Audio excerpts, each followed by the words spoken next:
নির্বাচনের নামে তাদেরকে উচ্ছেদ করা হচ্ছে। আজকে আদিবাসীদের যে নেতা সিধু কানু ভৈরবের তাদের যে স্মৃতিস্তম্ভ এই দিনাজপুরে আপনার এক শ্রেণীর মৌলবাদীরা ধ্বংস করেছে। তারা কি ক্ষতি করেছিল? তারা ব্রিটিশ সাম্রাজ্যবাদের বিরুদ্ধে লড়াই করেছিল। তাদের মূর্তি ভাঙা হলো কেন?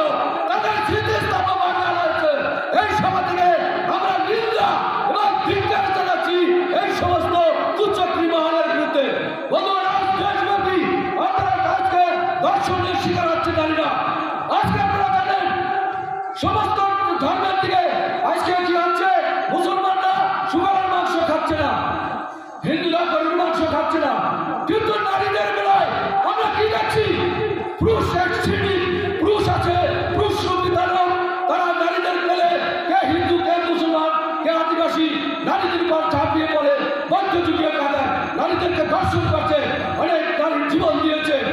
আজকের কুমিল্লা ঘটনা, পটুয়াখালী রাঙ্গামাটি ঘটনা, দেশব্যাপী আজকে যে সন্ত্রাসের রাজত্ব চলছে, দেশব্যাপী আজকে মব জাস্টিসের নামে মব ভায়োলেন্স চলছে।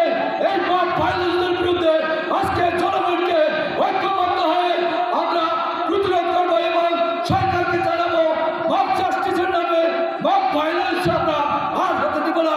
এই কথা বলে আমি সংক্ষিপ্ত সময় শেষ করছি।